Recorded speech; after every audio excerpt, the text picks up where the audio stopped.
Linda is with the City of Chico, an Administrative Services Manager, and she's got a team that's going to help her today. She's a Natural Resource Management graduate from Cal Poly, San Luis Obispo. 25 years with municipal government. She's got a lot of patience. She has worked with the mayor and the City Sustainability Task Force on city climate action plans. It's my pleasure to introduce Linda Herman. Thank you. And as I did bring my team, because this is a team project and a team effort, so I have John Stallman here, who was formerly with Butte College, the community college, is now with Energy Exchange. He's branched out as a result of this project, actually. And then we have Lisa McNally with PG&E, who's going to start us off first. She's a senior program manager with PG&E. Okay, I'm just going to speak for a minute here. Hello, Lisa McNally with Green Communities and Innovator Pilots, and I've been working with Linda and John for the last year and a half on this specific pilot. I also manage a couple of other pilots, and in addition, I'm kind of overseeing the evaluation of all 14 of our pilots. I'm just going to give you a brief summary of our program. Linda's going to talk about the climate action efforts that Chico's been involved in, which has kind of been the driving concept behind their pilot project that they'll be talking about today. Then they'll review the goals and the overview of the pilot. We'll get a quick snapshot of the pilot participants themselves. There's about 100 of them in the city of Chico. Then we're going to delve a little bit into the residential behavior and smart meter, my energy component of this, hence the smart grid element. Then we'll wrap it up with next steps and talk a little bit about how this project might be scaled and replicated. So just very quickly, the Innovator Pilot Program was mandated by the PUC back in 2010 and is part of our 2010-2012 energy efficiency portfolio. The idea is that local governments came to us with innovative ideas, and PG&E provided funding based on kind of a competitive solicitation, chose projects that they believed would be most replicated and or replicable and had the highest likelihood of being scalable, and that's kind of what we're studying right now through this process. This map is pretty cool. This just shows all 14 of our projects right now that are in various stages of implementation. It gives you kind of a sense of where they all are. We have a project as far north as Humboldt and a project as far south as Slow, and projects in between, and they're kind of broken out here by county. And if you'd like to know more about the 14 Innovator Pilot projects, I'd be happy to chat after this session. And now we're going to delve into one of those pilot projects, and I'll hand it back over to Linda. Thank you, Lisa. Oh, yeah, we're not in Chino. Some people think we're in Chino. We're on the opposite end of the state. We are up here in Butte County, the orange, right there, the orange little area there. So, and Chino's down there. So why are we doing the pilot program? And I'm going to give Lindsay a little plug over there, because Lindsay was on our sustainability task force, and she actually wrote the grant for the grant application for the program. But the City of Chico has been, you know, as all of you are looking at climate action programs, we are a signatory of the U.S. Conference of Mayors. We did a greenhouse gas emissions inventory in 2008. We set the greenhouse gas reduction target of 25% below our base year, which is 2005. That's our target emissions target. And we are in the process of, we have drafted the climate action plan, and the next step is to do the environmental review. While we were doing our climate action plan, we recognized the importance of, as all of you, of energy efficiency. And in particular in Chico, we have a lot of older homes. We're a long established community.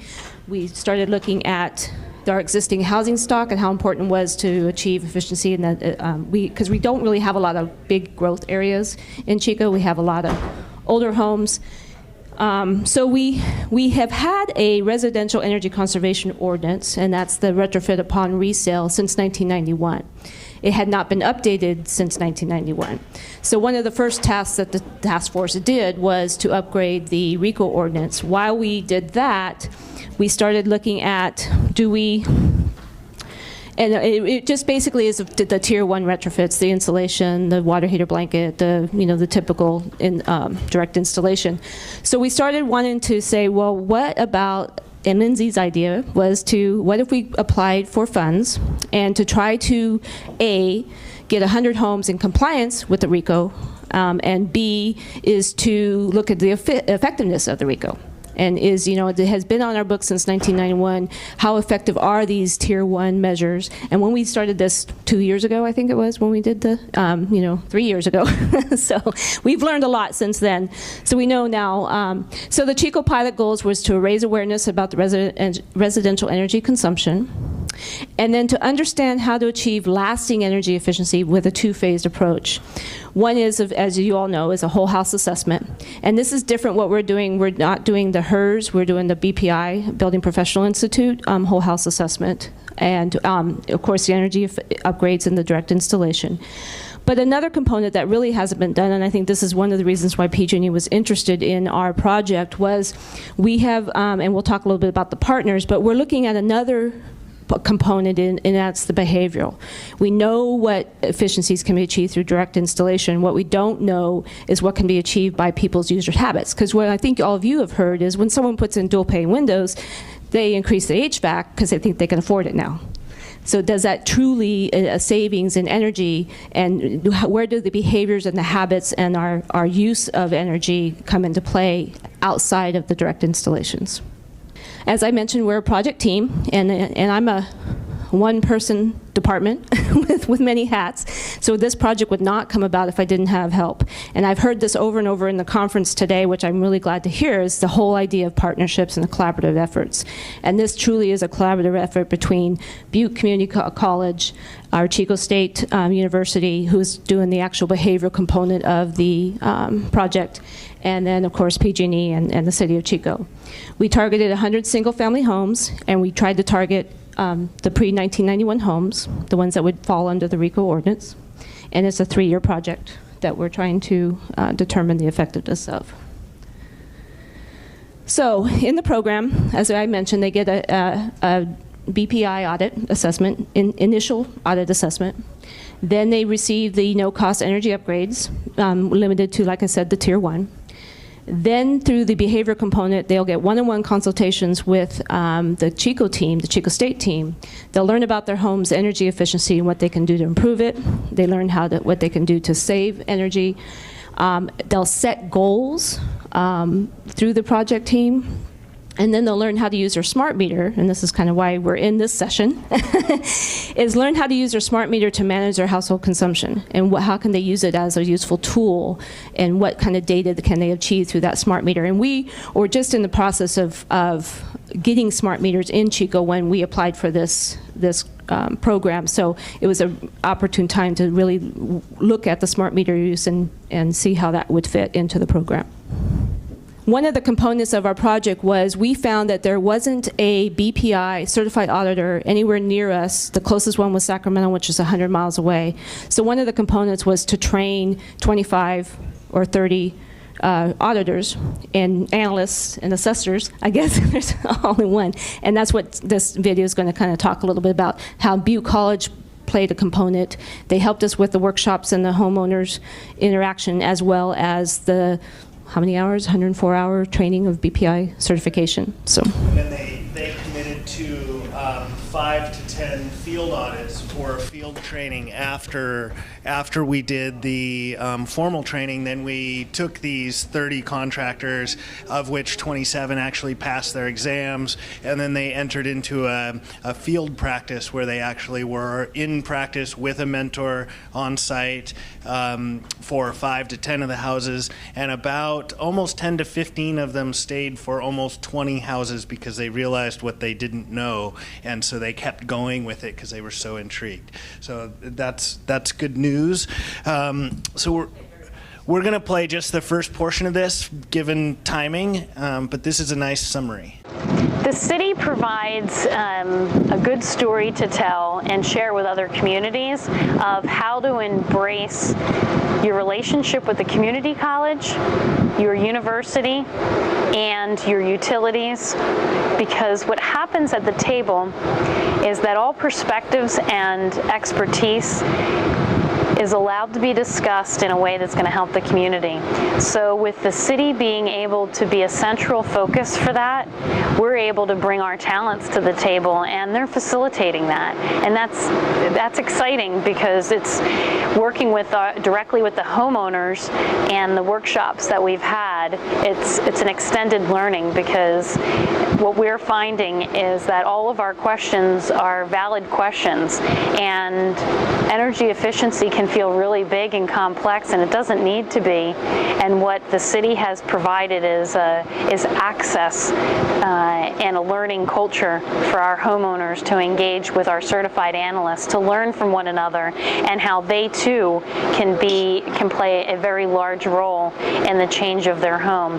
One, prioritizing what they need to do. It felt really big at one point and still does today, but what the homeowner is able to break down now is, how is my home performing, and how can I prioritize what my investments are based off of what makes sense and what my capacity is. So the city has played a key role in connecting the learning resources with those homeowners, and on behalf of the utility, without PG&E being able to support that effort, we would still be in the phase where people feel intimidated and not knowing how to analyze things that they can do that makes sense for the long run. People would still probably be just replacing windows and thinking if they're just replacing windows, that's, they're doing a good thing. And while that is a good thing, the larger perspective of how you can conserve energy is in the good of the relationship for everyone. So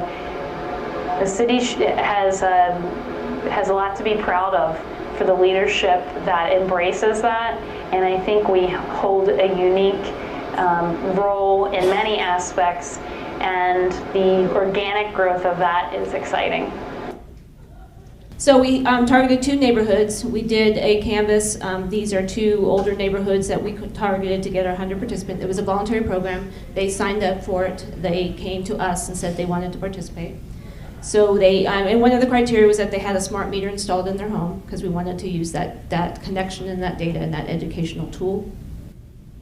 And they needed to be willing to participate in the duration of the pilot, which is a 3-year project, and have us access their account through their smart meter, obtain their energy information, come into their home several times, and to do some one-on-one consultations. The behavior goals was to determine what type of information is useful. Is it, mailers? Is it the one-on-one consultations? What are the things that we think that people are going to help them understand better how to take that next step in energy efficiency? So the smart meter is to, we have 3 groups. One is everybody's getting the student consultation, everybody gets the whole house assessment, everybody gets the direct installation, where the 2 different things that separate the 2 groups, so we could use this as a test case, is one group will get a blue line power cost monitor, and those are the ones that show, by how much they're spending and what's in their plug load, kinda. And then the third group will get clearly a one-on-one deep discussions with our project team about what this all means and how they can take those next steps. And that prioritization of what is the next step. So here's just kind of a snapshot of what we have of the average home price. I'm not going to read that. You can see that yourself. We found that most of the people that came to us were already energy conscious. What we found was that they either wanted to know, A, I've done everything I can do, or B, what's the next step I can do. So we found that was interesting, that most people were already interested in doing very much the right things to do in their homes. And then what additional steps, what prioritizations should they do? So I'm going to let John kind of take this part, because he's the one who's going to the homes and doing the audits and talking to the homeowners directly. So we took these 100 homes, we took the students, we're talking a range of adults from 20 to 65 years old that are in the contracting industry, generally with general contractors licenses, several of them going for the EUC program, the Energy Upgrade California program. And we trained them on the process of doing a whole home assessment. And we also trained them on how to assess the data that they were getting And part of the data that we wanted to try to connect the dots to, and one of the things we were very curious about, is how many people are using the smart meter, how many people are using My Energy, which takes the smart meter data for PG&E and puts it into a format where you can start to understand it. And in that My Energy website, you can log into it and get graphical information as to month to the day. You can see exactly what you're consuming and where your spikes are. And this image up here is really about your energy on the blue line, and then the temperature during the year, and the months are across the bottom, as you can see. And so what we were trying to do was find out how many people were using the smart meter information and knowing what to do with it. And what other bits of information did they need to add to that? So what we did was created all the data from the whole home assessment we took and plugged into a very elaborate, well-described report, which then presents the information as though it's like a learning document for them. So we visited with them in these deep consultations, having the conversation about what all this whole home assessment means.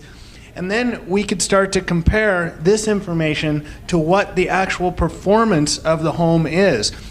So what we started to find out is homeowners were looking at this and they were going, well, I see what the weather's doing and I see what my energy is doing, but I don't really know what that means to the inside of my home. And if you look at this, we can see two distinct spikes and two lines, areas where it's matching the temperature curve, which means very likely not using any air conditioning or heating in these months right in here. And so your energy is starting to match the temperature, so there's no HVAC running.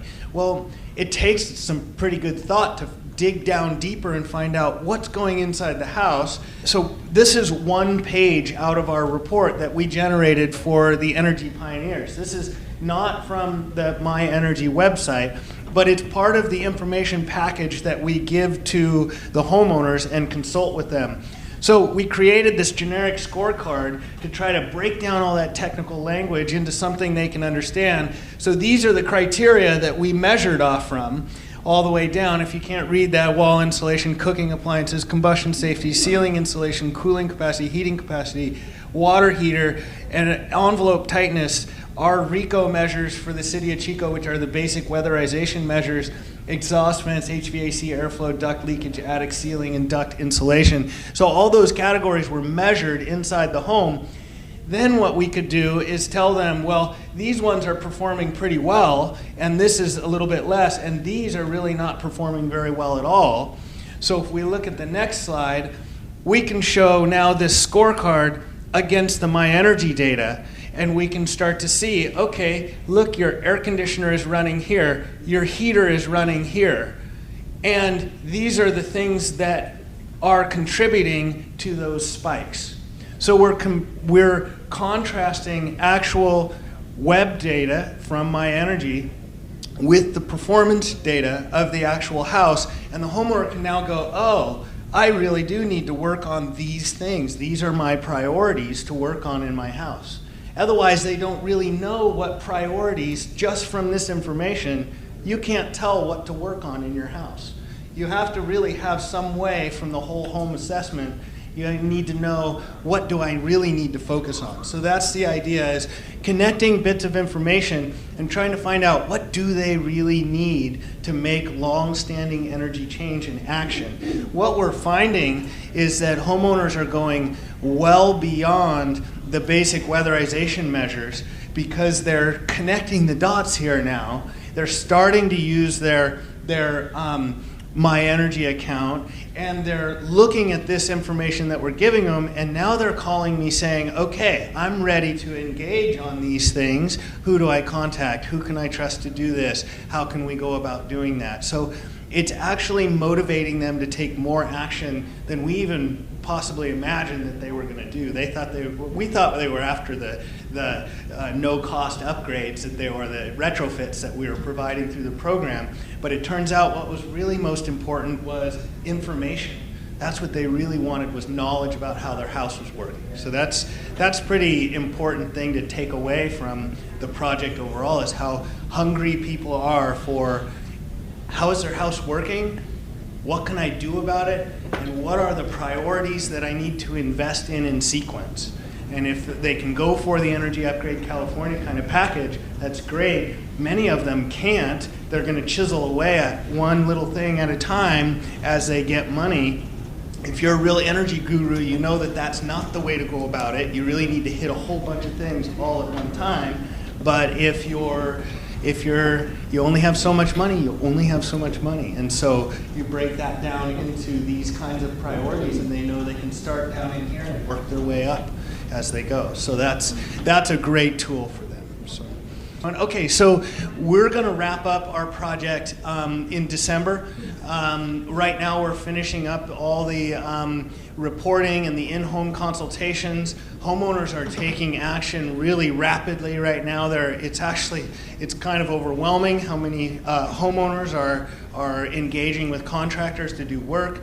We'll do our direct install program where we go in and do the basic weatherization aspects, and then we'll compare how many of them went beyond the weatherization based off from the information, and how many didn't, and for what reasons why. And that information we'll have out in a data form by December, and then we'll put out a report and make that available for PG&E and however that gets disseminated from there. So look for that. That'll be good stuff. Information's powerful stuff. We plan on holding sessions, at least locally, for our regional contractors that were not part of the program, real estate, municipal entities, anybody else in town, public forums, to learn about what these 100 houses, how it worked, how the process worked, and then hopefully we'll get to engage in some more homes through ongoing. And we want to be able to push this onto other communities and get other participation, because we're realizing how powerful it is. And part of the goal was, what is the sustainability plan of our project, and how do we get other communities to participate? So scalable and replicable. We really have felt like the partners in this are the workforce development in each city. Generally speaking, most of your communities have a community college of some sort. One of the 110 community colleges is in your area. They have a workforce development arm. They can do contract education to train contractors in concepts. Anything you shape up, you form up a training with them, and then they can certify your contractors with that. We ran this program through Butte College's workforce development arm for the training piece. We ran the research through the university, and then Linda and I run the rest of the project through the city of Chico. And the in-field training is really a great thing. I would encourage that. John's going to set up the presentation for Linda, but we have time for a couple of questions while we set up, and so please ask a couple of questions to Linda while John's helping our next presenter prepare. Please.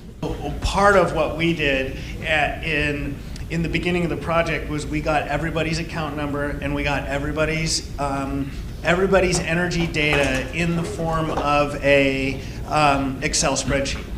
I took that data for each of the 100 houses, and I inserted that into my own kind of calculations that produced graphs that compare it to state and national consumption standards of what a high efficiency house would look like and what the typical consumption is per square foot. So I broke some of these numbers down, and then I stripped away all the technobabble and just made it into a graph. So we can look at it and say, here's how you compare to your typical home. And so some of the information that Linda's handing out, some sample reports that we generate, and all these reports they basically, we put all the data into one big engine, and it crunches out the report, and then we customize it slightly. But all of it's compared against what the house size and volume is, and what those systems should be performing as, and what things should be sized as they should be designed properly, and what their systems, from the data we collected, how they're performing.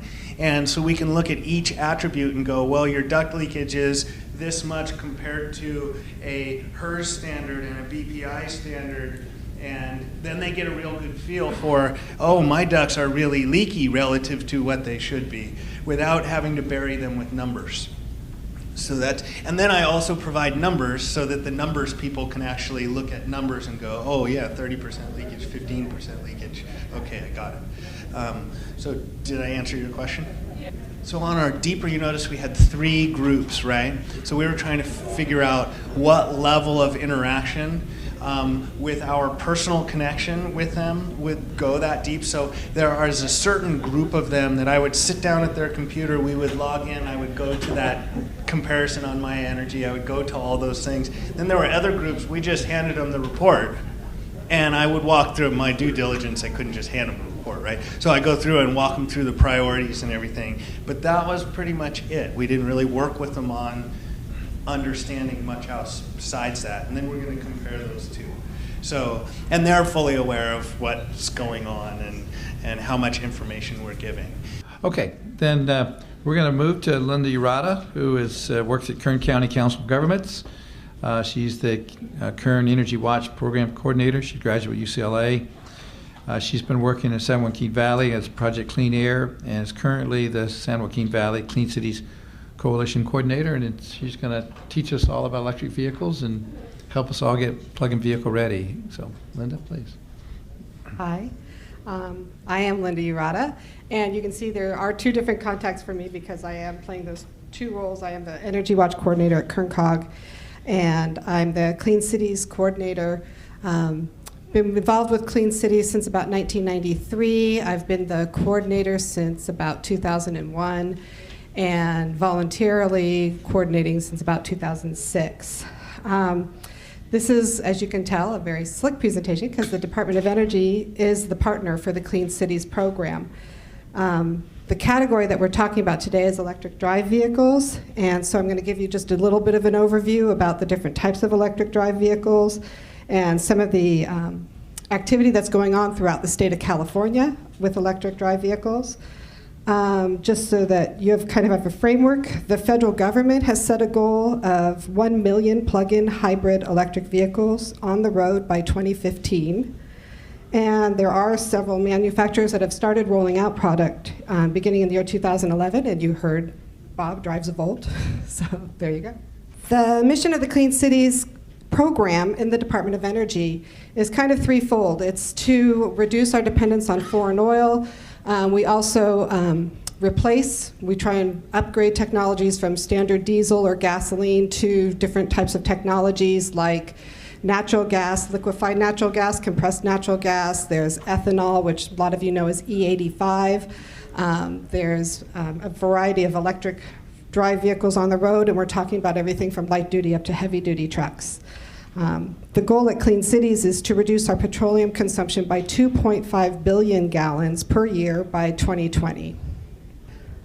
This is your quick introduction to electric drive vehicles.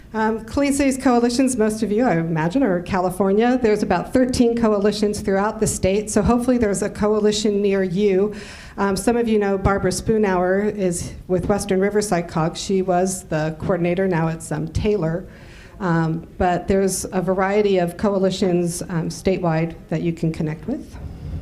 So basics, you have hybrid electric vehicles, which are basically a combination. Most of you know the Prius is probably the most accessible design that you identify with, and that's part gasoline, part electric engine.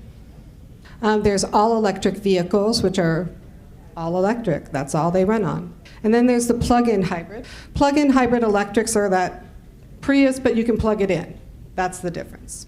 Then to go along with all these different types of vehicles, there's different types of charging. So there's what they call level 1, level 2, level 3, which is in development, and direct current, which is fast charging. And so as a public entity, that's important for you to know because it's going to change perhaps what level of inspection you're going to be doing. It affects your coding. If you're working with your fleets, it will affect what kinds of charging stations you put in with regards to your fleet management. Most people will charge their vehicles at home. We already had that question from people who have started to buy volts among the government sector. When are we going to put in a charging station for them to be able to charge at home? Well, given that some of the charging equipment can run up to $7,000, it's still their best bet to charge at home. So, with regards to local government participation, there's a few basic categories. Statewide, we have a plug-in electric vehicle readiness grant from the Department of Energy. There's $1 million statewide. South Coast Air Pollution Control District is the lead role.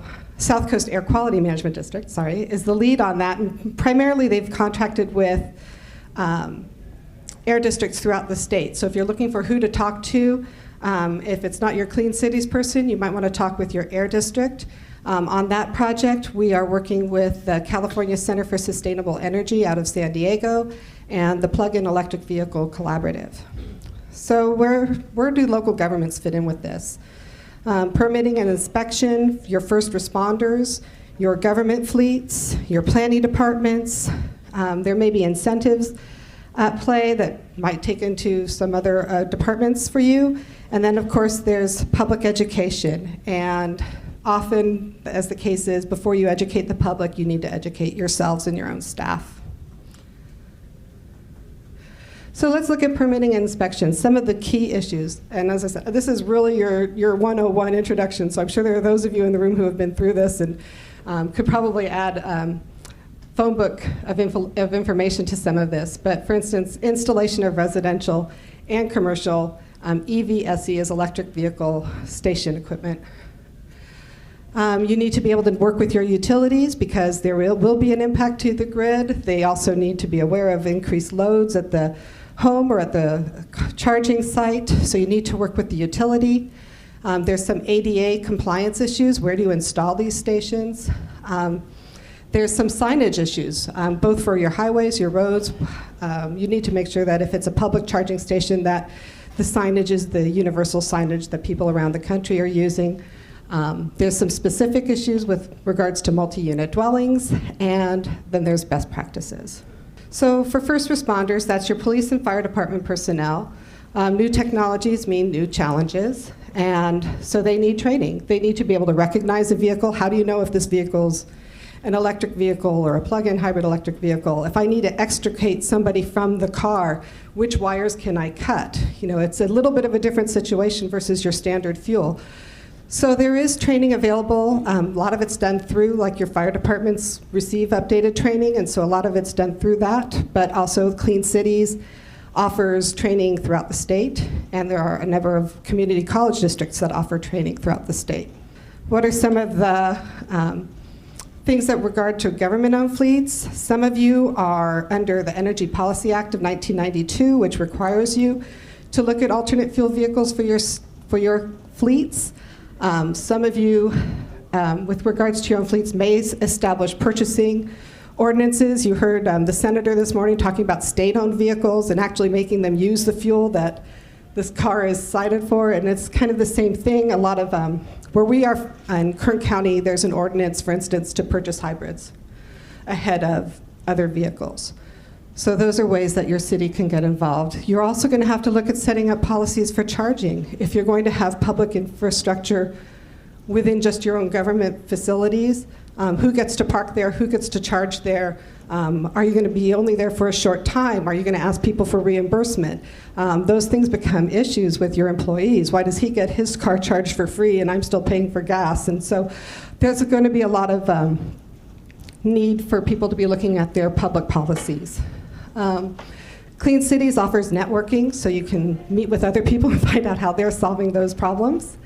And then there's also information on funding. So there's grants from federal, state, local air districts. We're in the Central Valley where we have the worst air quality in the country, so we have a lot of incentives for light-duty vehicles, for public agencies, but that varies again throughout the state. We also offer vehicles training and infrastructure. There's more funding available for training. So again, for instance, through our air district, there's a grant to send people to training for your government fleets. So you'll want to check into that. And then there's just other rebates that if you can't take advantage of as the city, the person selling you the vehicle or the fueling equipment, they can take the tax benefit quite often and then perhaps pass the savings along to you in a different way.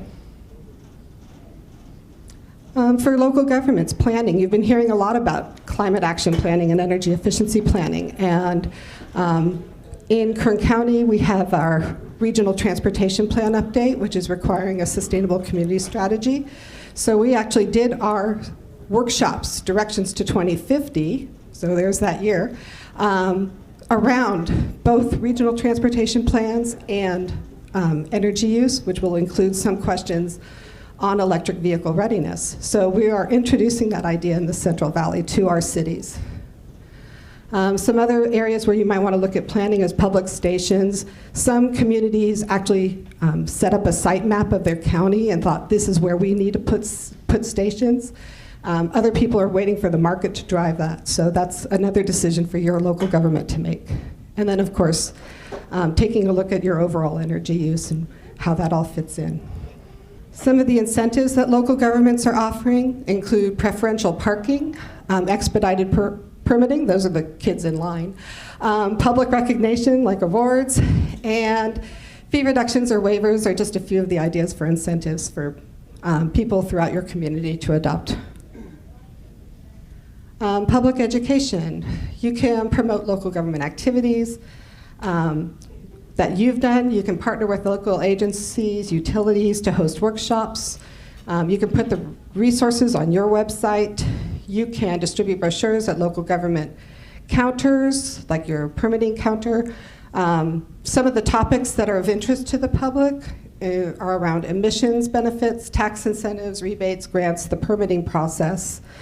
You can reach out to your local residents directly. You can reach out to your local businesses. Another good point of connection is with your local car dealerships. Most of them that are offering electric vehicles have charging stations on site already for their own demos of the vehicles. So that's a good place if you're just starting to get involved with this.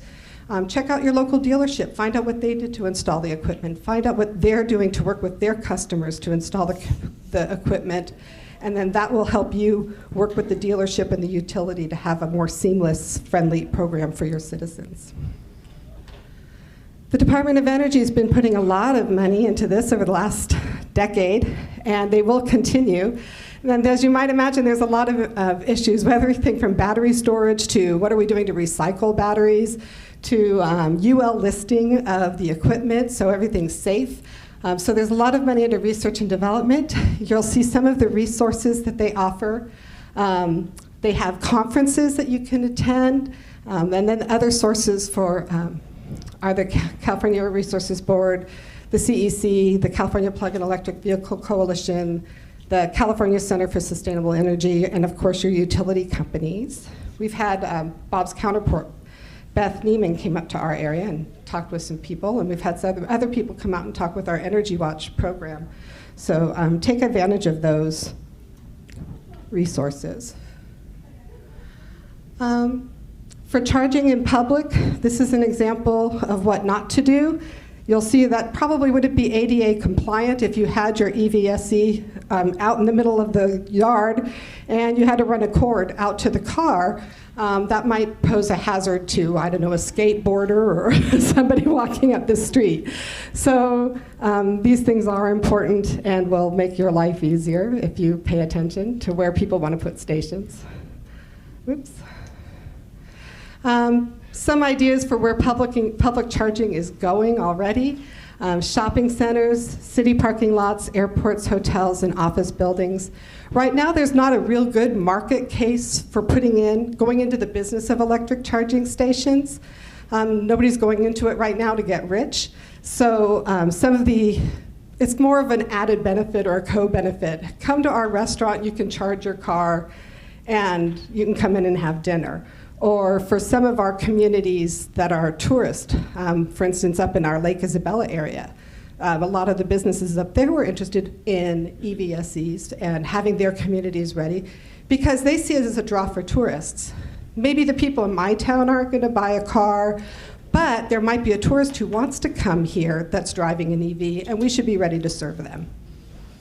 There are a few other maintenance and safety issues. Again, that's where training for your staff is very important, and training for your first responders, and just that network so people can answer questions. Over the years, as I said, I've been involved with Clean Cities since '93, and we went through the deployment of natural gas vehicles. And when they first came out with natural gas vehicles, for instance, they couldn't agree on a standard adapter for fueling. So when you pulled up to a pump, you'd see an adapter with about 20 different things on it that you would work out to fit with your particular car. So that's where a lot of work has been done this go around with electric vehicles to make things more standard. So that's a hurdle actually for us where we are. We were part of early adopters when they had the GM Insight. In Kern County, we had people who bought the RAV4s, they bought the GM Insights, and then, I don't know maybe how many of you have heard who killed the electric car, but that's essentially what happened, was the cars got pulled away. And so with this new reintroduction of electric vehicles, we've had to do a lot of talking with some of our fleet managers who've been here that long to tell them there's a lot more vehicles coming to the market. There's been a lot more standardization and a lot more focus on that this time we think the EVs will be here to stay. And that's a good reason for your fleets to go ahead as a local government fleet, to get involved. You might ask, how do people know where to charge? There is an app for that. Part of my job is to work with the alternate fuel data center and tell them whenever a station opens, and that's what all of the coordinators do statewide, is we work with this alt fuel data center to report station openings or station closings or verify that that station is open the hours they said they were, and then that information is available to you online and through an app. So there's information in the back of the room for, again, it was focused more to local governments, so there's public information brochure on fleet managers, one for public charging stations. One I didn't bring but is available online is for working with contractors. So again, take advantage of your Clean Cities program locally, and you can also find out a lot by just going online yourself. So any questions for Linda? And then, John, would you set up mine? And after you ask your question, go ahead and ask the question, and then if you don't mind, and then I'll move over there. Yeah, I'm very curious. Thinking about, since I have my head swimming in tiered rates and real time and the cost to, let's say, that restaurant that invites you to come and plug in, and you're there at lunchtime or at 2 o'clock or 3 o'clock in the midday, and that's going to be a high price time period.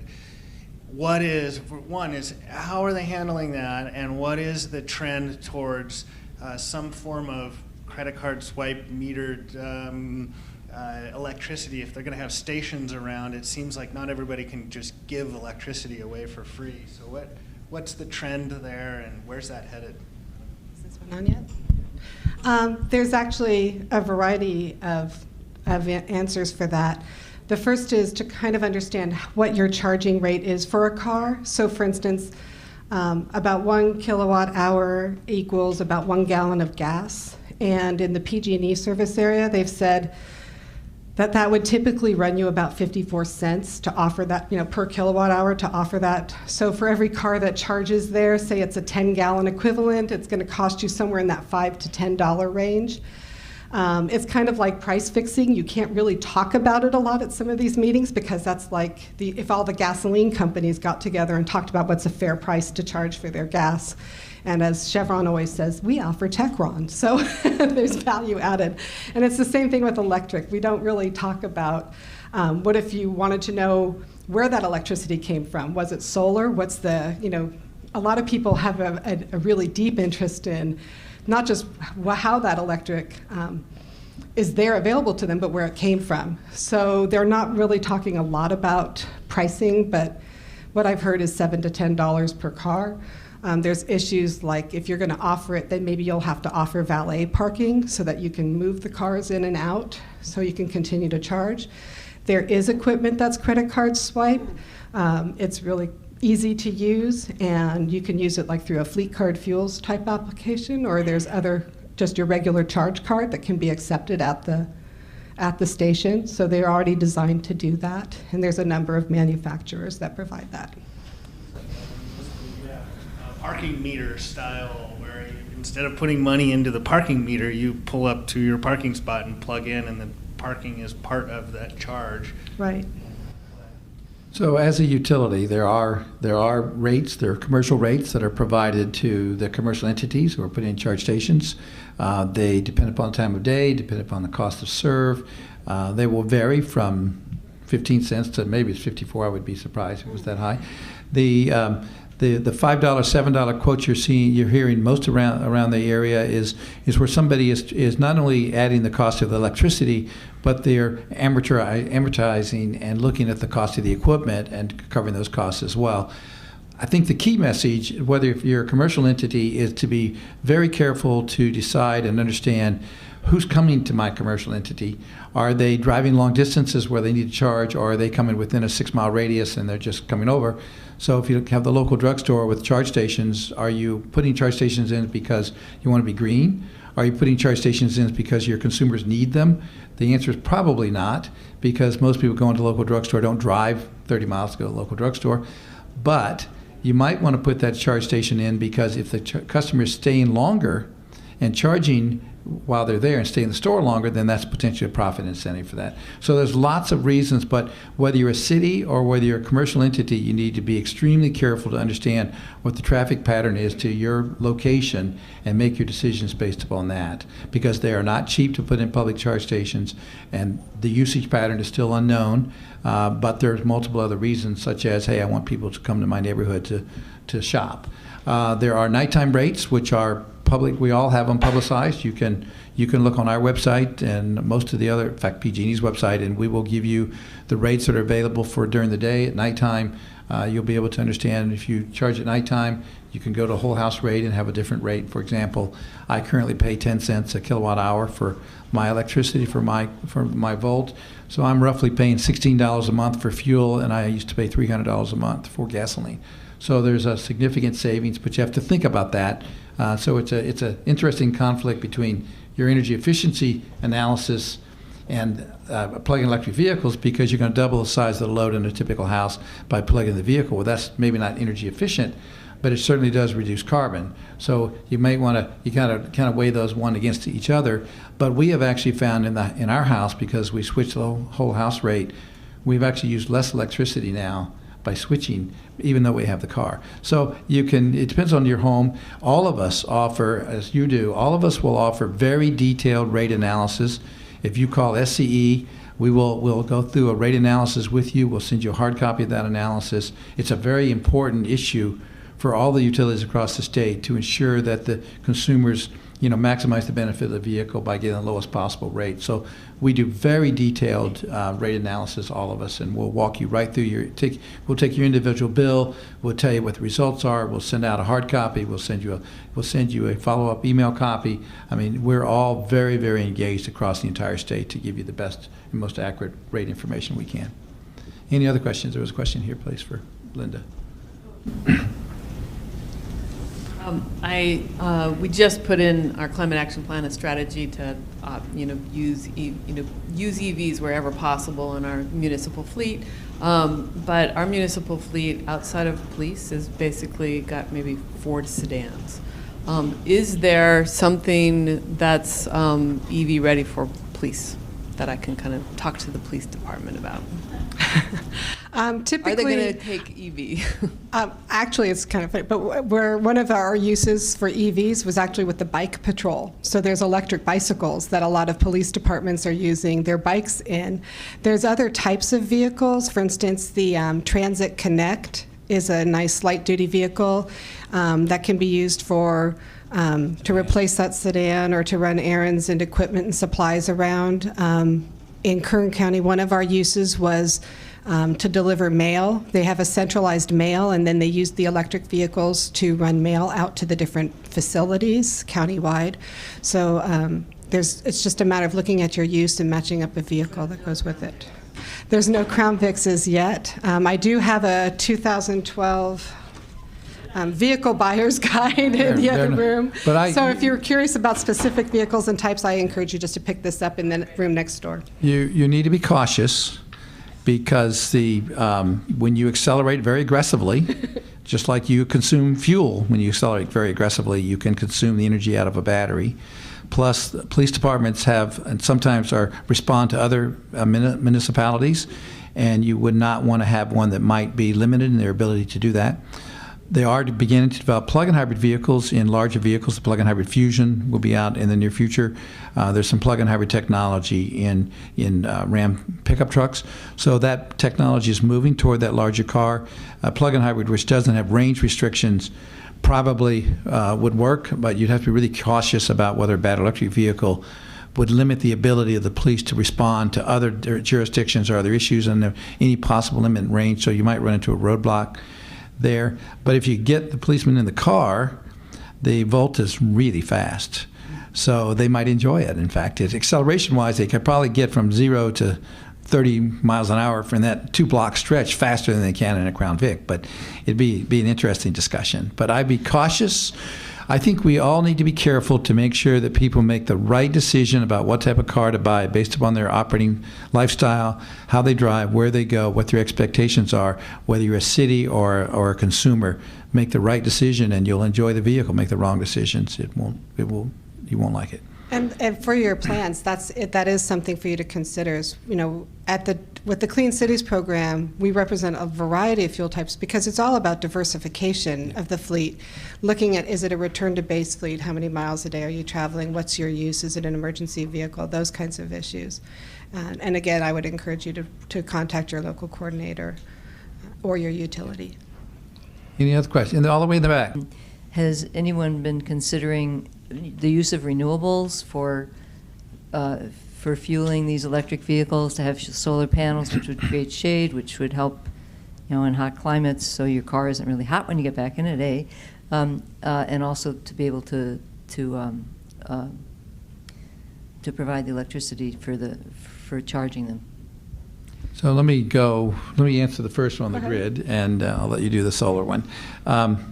We are not aware of any impact on the grid, with the exception in certain circuits, in certain areas where there might be a number of vehicles added to the circuit, just as if you put in a new swimming pool or a new spa that would add load onto specific transformers. Or that you might be concerned about.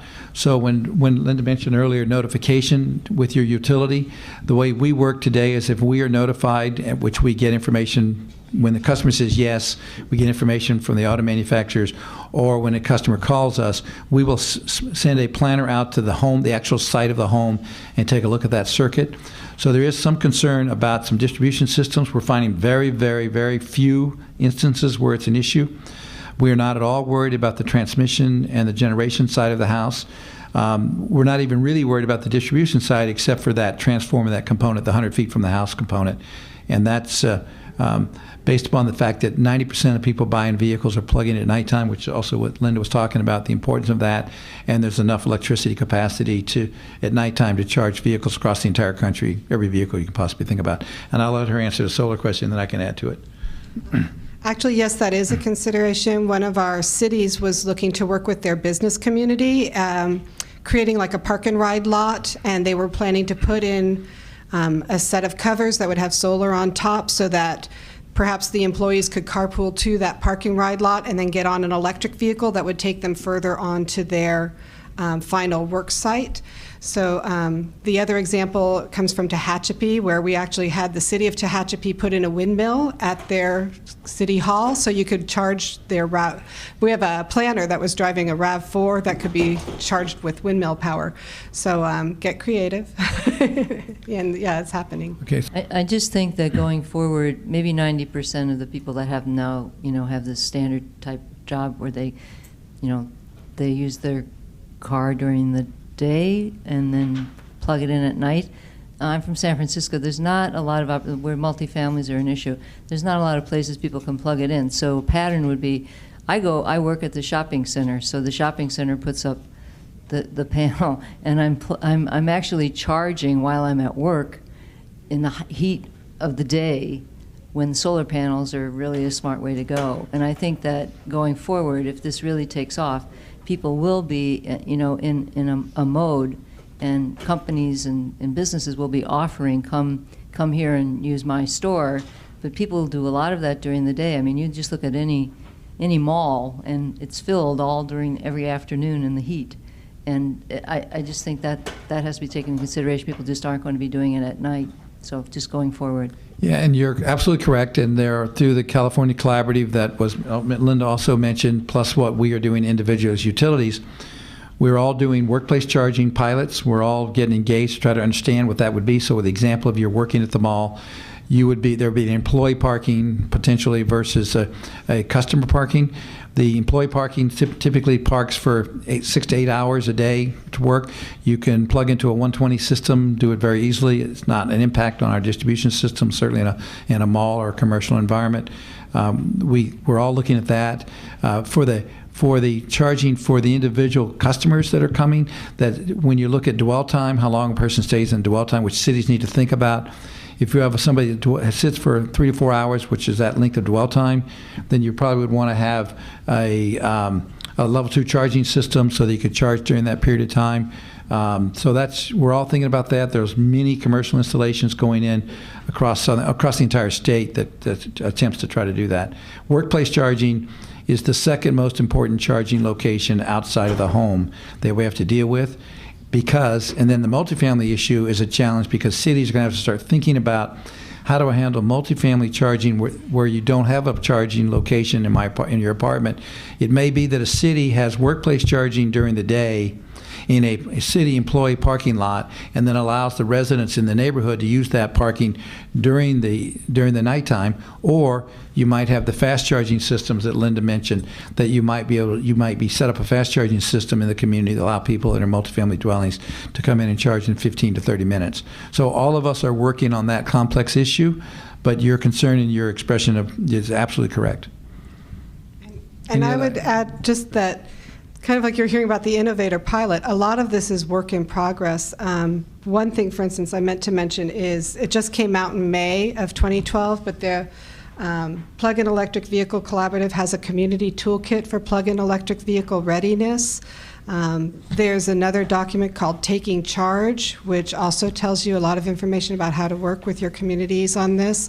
But yeah, there's some things like the multifamily units that are still being addressed. Time of use issues are still being slightly addressed. There's some things that are more of an issue depending on where you live. So just keep in touch. I saw one other hand come up, and then I'll go. Okay, go ahead. Or So- 2 hands, please. So I know there's been quite a bit of emphasis on level 2 charging stations at the local government level, but I guess I'm kind of interested in the feedback that you've gotten from cities when it comes to DC fast charging stations. And I realize that right now they're quite a bit more expensive, and there are some power issues in terms of laying DC cable where there may not be any existing. But just curious, because if you're not charging while you're at work, or you're not going to be at a shopping center for 3 to 4 hours, then level 2 charging stations may not be the best bet when you can have a fast charging station that takes 20 minutes or 30 minutes to charge almost to 100%. Okay. DC fast charging is also a complex question, and you've asked all the complex questions, so I'll try to answer some of them. The state of California, through the California Energy Commission, through a settlement with NRG, is putting roughly $40 million worth of DC fast charging systems in around the state. Those locations they're trying to determine those locations now. Most of them will be near freeway applications, or in high traffic corridors like Ventura Boulevard here or La Brea or something. A city needs to be careful to try to understand where those DC fast charging systems are going in, because they're already being paid for by others. So a city needs to think about, how many DC fast chargers should I put in today, or should I just wait and understand where those other ones are going in through both the NRG settlement plus the equality funding from Aero dollars, plus the dollars that are going to Cal Green through another DOE grant. There's some other air quality management districts that are putting up money to DC fast charging. I urge every city to engage with NRG, engage through the PUC or the California Air Resource Board to understand where those are going. I urge the cities to pay more attention to travel destinations in their cities which are not covered by the DC fast charging systems. Travel destinations would be a pier, would be a mall, would be, you know, where you might want to attract people to an area for shopping. So look at your travel destinations. That's the area I think is the biggest hole. But I would be cautious because of your comment about the cost of putting the stations in. They are expensive.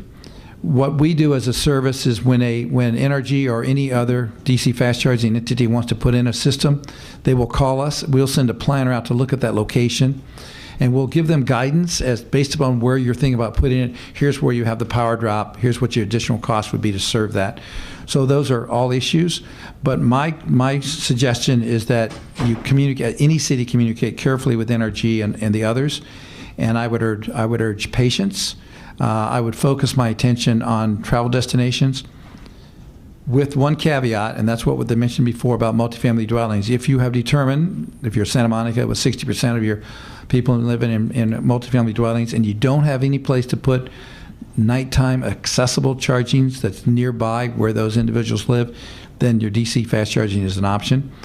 You also must know that DC fast charging, I've done this before, haven't I? You also must know that DC fast charging will not give you a 100% fill. It will only give you roughly an 80% fill. You need to be very cautious how often you use that because it does generate more heat in the battery system, potentially will wear the battery out faster, so you need to understand the impact of that. So should it be your daily, everyday charging station or not is something you need to communicate with the auto manufacturer to understand clearly. I think it's an important role to have DC fast charging. I just think we should understand where they're going now, and as a city, because I'm mostly talking to cities and communities, you need to be careful and understand and track what's going on carefully. So I hope I've helped. Did I miss anything? No. Okay, thank you. Any other question? Yes. Where do you find the ADA standards for a charging station? We both can answer that. The California Collaborative just published a very well done document done by Sonoma County. Did a very, very excellent job of doing a complete analysis of ADA, AD signage. It's not the law. You have to look at it and then have your own folks interpret it for your own use. But it's an excellent document covering ADA and ADA requirements. So you can go to the California Collaborative website and they'll give you that. You'll see the download for that information. And then the other information will be posted at the Department of Energy's Clean Cities website, which has a ridiculously long URL. So I'll leave it to the slide, but it's EERE because it's in the Energy Efficiency and Renewable Energy. So it's eere.gov/Clean Cities. In this region, there's over 7,000 plug-in electric vehicles. In Southern California, Edison's region, which is LA, Orange, Riverside, virtually all of Southern California. They're in every town. It's not just the large towns, it's not just the wealthy towns, it's just not beach communities. They're spread across the entire region. People are traveling across the region in them. So if you think they're not coming your directions, you're making a mistake. I mentioned earlier that you need to think about, if you're talking about energy efficiency, relating back to the smart grid, smart connection. So I'm going to tell you about 3 companies and what they're doing, just to give you an idea that it's an area you need to pay attention to when you're planning your home energy efficiency management and how that relates. General Motors, with their OnStar system, has combined with Verizon and beginning to do some evaluation of how the car, which is smart, can communicate with the home to manage the home area network control systems in the home, connecting with the Smart Connect meters, how that can be managed. Why it's interesting is Verizon is already in many, many homes. They already have technicians who walk into those homes and install cable boxes and cable control systems, so they're a logical entree point into that home. So there's a way that you might be could work with them as partners to partner on how you manage energy in your communities. So I don't look at them as disruptive, I look at them as partners. Ford, I mentioned the Ford Solar Power Initiative. Toyota and Honda both have HEN home area network systems they're developing. So there's already communication and tests being done in Japan in multiple communities where they're looking at multiple homes, connecting homes together, using the vehicle as the smart vehicle and the vehicle to do management. Plus the electric vehicle service equipment that Linda talked about in homes. Many of those are smart. All of them can communicate. They can manage the data. They can manage the communication. Most of them are wireless. So there's potential partnerships with those EVSE manufacturers going to engage as well. So they're coming. So it's worthwhile if you're thinking about energy efficiency, and whether it's in buildings or homes or wherever, you might want to think about that. So what I was going to do, because this session is mostly focused on best practices, I'm going to talk about our best practices, a couple of best practices we're doing. Some are going to marry right up with Linda, which will show you why we changed around the program to one follow the other. But Southern California Edison, as are virtually every single utility across the state, is been very active in reaching out to our local communities, working on permitting, working on inspection, providing information. Linda talked about the information you can download from DOE and the collaborative. You can come to SEE's website and download reams of information. You can load. We have videos. We have and any municipality or any actually customer in the entire state can download anything from our website. So it's all the literature. It's videos. It's information on rates. It's you name it. So cities are now taking that information, downloading it, putting it at their permitting and public works desk. You can connect directly with our website, so that cities have now adopted our website as their website. So if you have a green page on your website, you actually can go in and include SE.com and include that linkage, and you immediately have access of a lot of information. We train dealers, we train third parties, so we're doing all of those things as well. But I wanted to talk about 3 things that we've done, because it's really special what cities have done recently, and it's important to reward cities for the actions they've taken. So when we first started talking about cities, we tried to think about what a city needed to do to get ready without spending any money versus a city that wanted to take it a little bit further and spend money. So we came up with 7 criteria, which I think we narrowed it down to the 5 on here. But the non-cost criteria is that you can do the planning process. You can make them think about it. You can assign somebody in your office to focus on plug-in vehicles, to start communicating with people like Linda to understand what the market is. Granted, it's labor cost, but you've got somebody assigned that's your person responsible for electric vehicles. We've established contacts with all 185 cities where SCE has a single point of contact with every one of our 185 cities that we can go to communicate with about electric vehicles, electric vehicle technology. And we have a mailing list that we provide information out to them as well as others on a regular basis. You can participate in regional planning efforts. You can begin to think regionally, and I'll show you how you can do that in just a minute. And that's the planning grant that Linda talked about that we also are involved with Southern California Association of Governments, which covers the planning grants for this area, which also includes Riverside COG, and I saw a gentleman from South Bay COG get an award at lunchtime, and South Bay COG's involved with that as well. So you can get involved with regional planning. You can download all this information for free. You connect to the website for free. So you can provide that education outreach without any cost to you as a city. But you also can take the next step. You can then say, hey, I made a decision that I need to support my community because I want to get SB 375, or I can get 2202 funds from South Coast Air Quality Management District to pay for infrastructure. So I want to go forward to do that. So where you begin to spend money is you pull your engineering folks aside and your procurement folks aside, and you begin to develop the procurement process to buy and acquire and install systems, EVSE. That costs money. So that's an important step. Do I want to do that? And am I going to spend money to do that? And then finally you make a decision that you're going to put in these systems based for all the reasons we just talked about, public infrastructure, being green, all the things we've talked about recently over the last questions. You make that decision and you do install those systems. When you do that, we recognize the cities in our region and we call them champion cities. And so what we have done, and these are just a few, Beverly Hills, Seal Beach, Santa Monica, Rancho Cucamonga, and Rolling Hills Estates.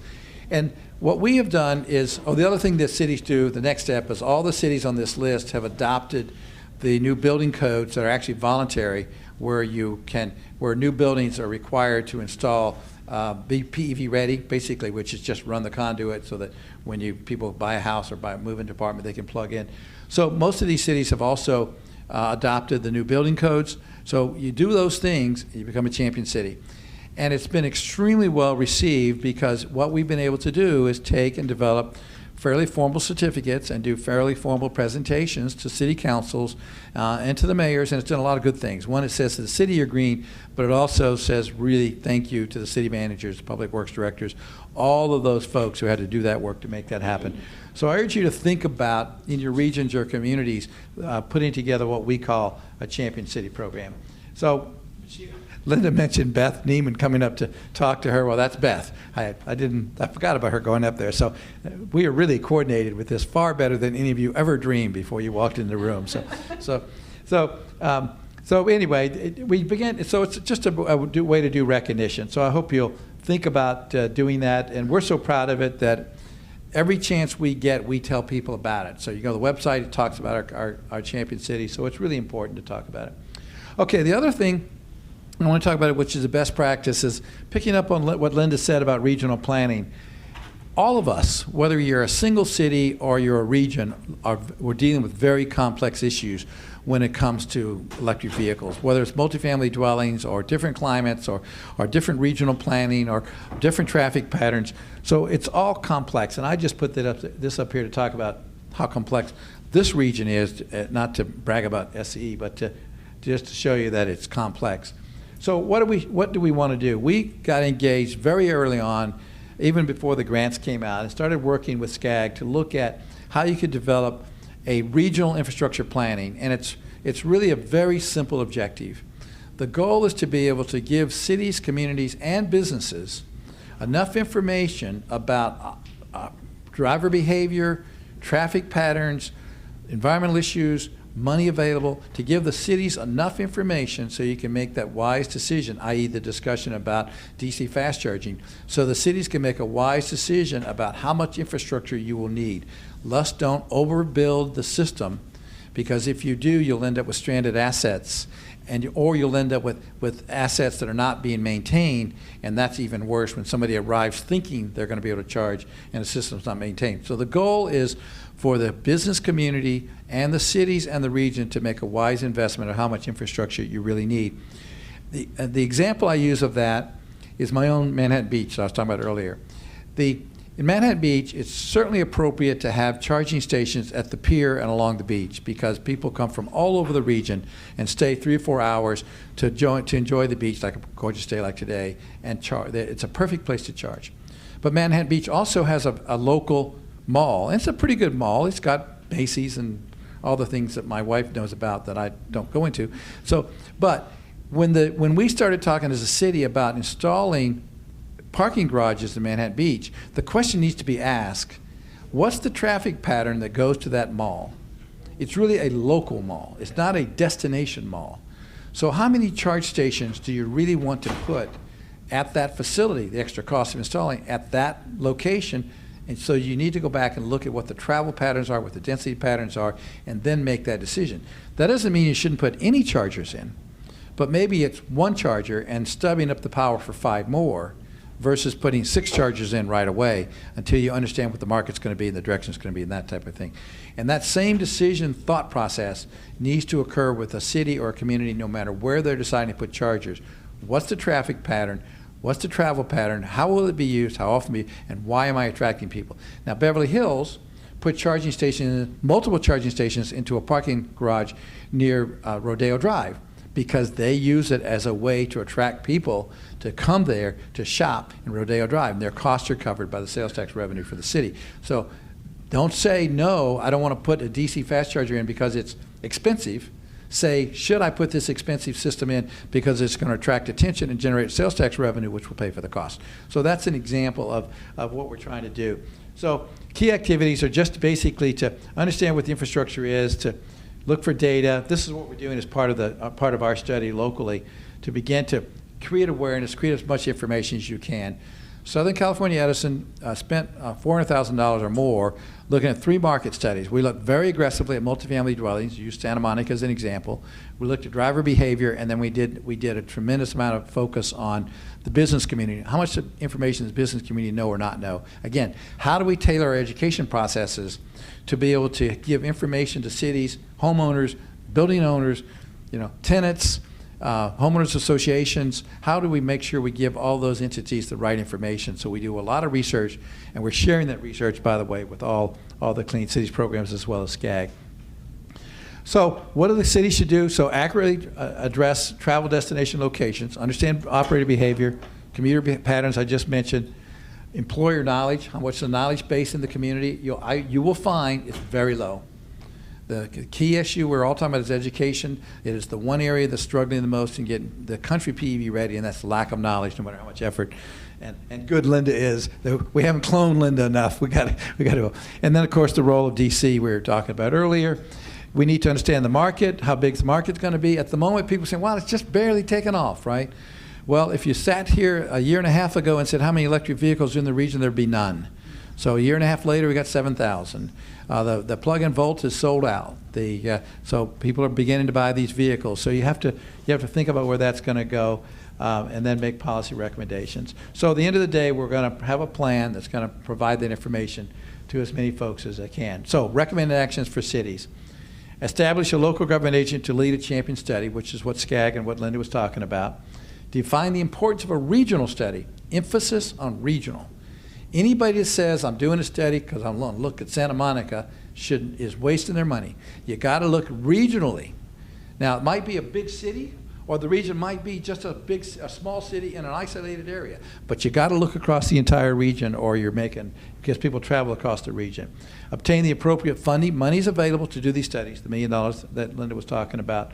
Establish a collaborative team. The team needs to be the utility, the regional planning operations, the local transit authority, the builders of infrastructure, all have to be part of that team. And if you don't include everybody, then you're going to be missing something significant. Developing a simple and clean scope of work. The scope of work for the SCAG study, which was ended up being like a $500,000 study, is 4 tasks. Okay, so you can drive it down to that level and be clear and clean about what you're trying to accomplish. Implement the necessary fact-based research. Don't put your head in the sand. Don't make decisions without understanding the information. If you don't know what the information is, go ask.